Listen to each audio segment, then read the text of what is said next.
Yeah, it's your boy Greenruff here, back with another video, and today I got a special video for you guys, man. Today we're back with the Who's Better series. Now it's been like quite a time since I did another one, you know what I'm saying? Because with this, I'm trying to, like, when I do the Who's Better series, I really want to like make it really even. And what I mean by that is I don't want to do it where, like, say for example, I'm comparing a ZENKAI 7 14 star, like, you know, like a ZENKAI 7 unit versus like a new unit, you know what I'm saying? Because the ZENKAI 7 is going to just have more, you know, more unique abilities, more better stats. So with this series, I try to make sure that both of the units are like at the same tier, in the sense like they're both ZENKAI units, or if they're LF units that are non-ZENKAIs, like that. Like these two units are both ZENKAI units, so that's why I'm doing it.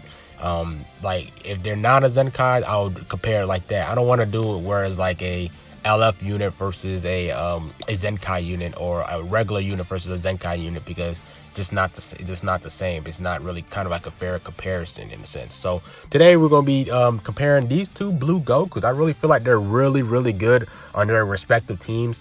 And I think on GameCraft both of them are S tier. So I was like, you know what? I think I want to do this one. I feel like this is actually gonna be a good, interesting topic. So right now we have Super Saiyan Blue Goku, ZENKAI 7. Well, he's ZENKAI 6 for me, but we're gonna compare our ZENKAI 7 because ZENKAI 7, he just gets the extra ZENKAI ability buff. And then we're gonna check out the ZENKAI 7 LF Namku. So they're both ZENKAI units, and I was like, you know what? Let's try it out. So also I wanted, before I start, please respect everybody's opinion in the comment section, bro. That's just their opinion. Just because like you don't agree with it, that doesn't mean that they're dumb or you're smarter than them. It's just their opinion, you know. Just respect it, have a friendly convo, you know what I'm saying? Just agree with their opinions, you know. Just respect it. Like even like with my answer, just respect my opinion because it might be different from yours. So let's dive on in. So first, let's check out Super Saiyan Blue Goku, bro. Let's check him out. Read his stuff. Let's see what he does. Let's just check his stats. His stats is like 274, 258. Okay, so basically like really high defenses, like around 180 on his strike, 175 close to blast. So really tanking unit. Really, you know, he's a blast oriented unit. So let's dive into his unique abilities first. So start of battle cannot be canceled, 15% damage inflicted, which is nice. And as the time elapses, he gets these. So 15 timer counts elapsed, 15 damage and 25 to own key recovery, then 30 has passed, another 15, and then the other 35% key recovery. And then when it's 50 time counts elapsed, it's going to be an extra 15 damage again, and then increased card draw speed cannot be canceled. So basically at 50 timer counts, he's going to have 60% damage inflicted, cannot be canceled. He's going to have 60% key recovery, cannot be canceled. And then he's also going to have an increased card draw speed, which cannot be canceled, which is a really great unique ability, because units like Vegeta Blue and such can like remove these like buffs. So the fact that they have them cannot be canceled, that means he's not going to lose these. So that's great right there. Sorry, but it's my turn. The final effects occur from battle start for 45 time counts. So he has reduced damage by 35%, cannot be canceled, and he has immunity. So for 45 timer counts in the battle, he's basically immune, and he has like a tankiness, which is really good. Start of the battle, he can be a guy that can really tank a lot of your hits, so that's super good. Pinnacle of Divinity, the following effects occur when landing a strike or blast charge card. Restores ki by 5, and then plus 10 damage inflicted to God ki members. So every time he does a damage inflicted buff, not damage inflicted, every time he just use a card, a strike or blast, he's going to restore that ki, and he's going to give damage inflicted buff to your allies, which is really good. That's super good. That's like a really slept on support ability right there. Then the Ultimate Saiyan, 50% damage inflicted when this character enters the battlefield, cannot be stacked. And it applies the fall effects itself once, 45 time counts you last in battle. 50% damage inflicted again, and then a 15% blast damage inflicted. So this guy's really good, bro. Oh my gosh. Like, so basically, like, if it's like 50 timer counts, he's gonna have 90% damage inflicted, and then actually 105 blast damage inflicted, because you gotta add those damage inflicted plus the blast damage right here. So really good. And then he can honestly get a stronger, because if he used this, it applies to himself as well. So he can really rank up the damage. He can really like turn it up a notch. Main ability, when he pops it, he gets his ult card, he restores his ki by 30, and restores his advantage gauge by 100. So that's really good right here. One reason why I like Piccolo's, because when you pop this, you get your advantage gauge restored, and you can make a lot of good plays off of that. So let's go to his arch cards. Super Kamehameha, 20% damage inflicted when it's when it activates, but its major impact damage is not really the strongest multiplier. I wish if it was massive, it would have been insane. This green card is amazing. Right here, restores own health by 10 and restores ki by 30, 20% damage inflicted. That's like a really good green card. You get the heal, you get ki and damage inflicted buff. That's amazing. Then ultimate card, massive impact damage. Final Fantasy card when upon activation, 50% ultimate damage for 3 timer counts and reduces enemy sustained damage by 30 for 3 timer counts. That's really good. Really, this is a really good character. This is a really good Zenkai character right here. Just overall good. Overall good. So let's check out Zenkai 7 Goku, LF Namku. So we're gonna check here before his transformation. Check his stats right here. So basically is on par with what's name. It's on par on what's name. Well, I have a 13-star one because I can't stop pulling this guy like to save my life. So pretty much on par with the Super Saiyan Blue. But when he transforms, yeah. So let's go here. Fall effects occur when he stays in battle. So 3 timer counts, he gets 30% damage inflicted. At 8 timer counts, 50% damage, and it resets every time he switches or when he transforms. Not so fast. Reduced damage by 40 for 10 timer counts when he enters the battlefield. Restores on ki by 30 when he evades enemy attack with a vanish step, and it restores on health by 50 when 2 allies are defeated. Enraged Saiyans final effects occur when 1 allied character is defeated. 20% damage inflicted, nullifies an attribute up to 2 times, nullifies abnormal conditions up to 2 times. Interesting. Awakened legendary warrior, every time he comes into the battlefield, he gets restores ki by 20, 20% damage inflicted, and then 15% blast damage. And then this is pre-transformation, so you'll pay when he transforms, he turns to Super Saiyan, gets 30% damage inflicted, cannot be canceled, and he restores ki by 50. So really good right there. Now we're gonna check after transformation. Let's settle this. 50% damage inflicted, blast damage when 2 allies are defeated. Increases damage inflicted according to the number of time counts you stay with him. So for 3 time counts, it's the 40, and then at 8, it's 70. Okay, so that's really good. Reduces damage. This is basically the same thing in a sense, but restores on ki by 30 when he vanished, but he does randomly draws a new card when you have 3 or fewer. Restores on health by 50 and minus 15 to a special move arts card when 2 allies are defeated.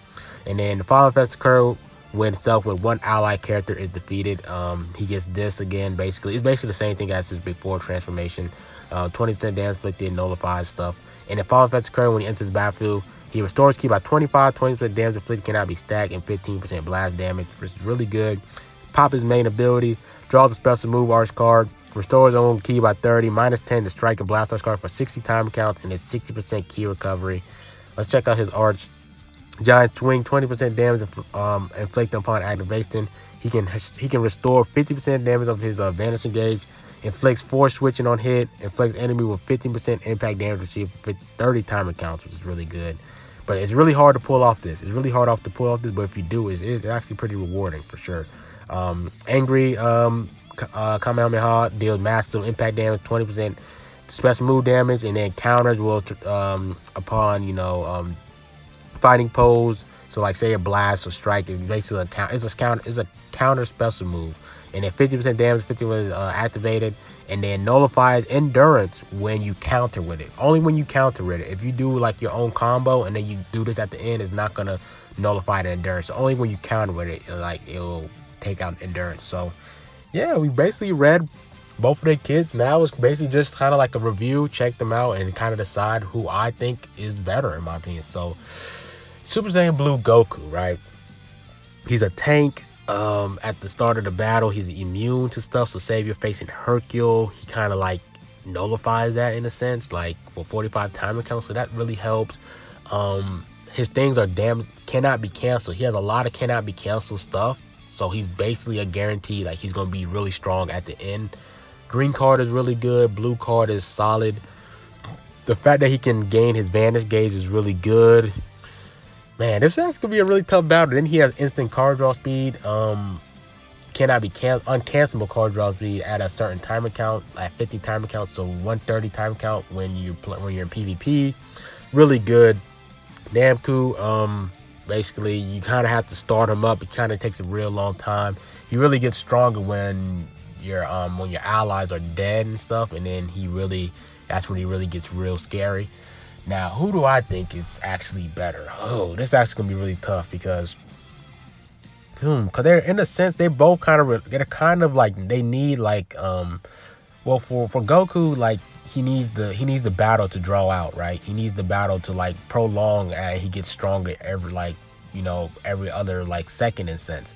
And then this Goku, he kind of needs all his units, all his other allies to die to be as strong as possible. So in a sense, it's kind of like they kind of have like the similar role, but in a sense where, but like just how long, like, you need the timer counts to prolong, in a sense, because if you prolong the battle and all your units die, he gets stronger. But this Goku doesn't really need all his units to die for him to be good. It just takes the timer count. He just really time gating a lot of his stuff. So who I'm going to pick, man, bro, support abilities for Super Saiyan Blue Goku, that's super good. Oh man, but then Namku blue card is really terrifying. Oh, that's gonna be super hard. This is gonna be a hard one, bro. Let's see. In terms of Z ability, Goku has the better Z ability because he does Saiyans and Super Saiyans, so that he can really help out on the Super Saiyan team. And then his Saiyan like Z ability is just super broad, which is really good. And his Zenkai ability is for blue Saiyans, while this Goku, I believe, is blue super God Ki units, right? Right, that's what it is. Yep, blue get tag God Ki. So Goku kind of has the better broad Z ability and Zenkai ability. I'm kind of thinking about that too. Okay, so who do I think is better? I'm going to side, in my opinion, this is my opinion, just respect my opinion, just because it's not the same as yours, don't get mad. I'm actually going to go with Namku. Now, I'm going to tell you why I'm going to pick Namku. Namku, I'm going to ask you guys this question, right? When you're facing against a Namku user, someone that has a Zenkai 7 Namku, right? And he transforms, what's the first thing that you, in your mind, that you're telling yourself not to do? The first thing you're most likely thinking is, does this guy have a blue card in his hand right now, right? And you don't know. You just don't know, unless you kind of like, he's like, you seen someone else just pop the blue card and switch and he transforms, then you could kind of know that. But what if like they hadn't used the blue card in a long time, and then he transforms, like, all right, well, I can't use a blast card. I can't use a blue card, because if I do that, he's going to counter me, right? So he has that, Namku has that, like, that mental game, in a sense. And I kind of been trying to tell like people about this, but he has that mental game, because once he transforms, you got to always assume that he has the blue card in his hand, right? So as a Namco user, you gotta, right? So what else are you gonna think about? You're gonna think about, all right, I'm gonna scoot up and try to get a tackle off. Now, someone that's really good with Namku,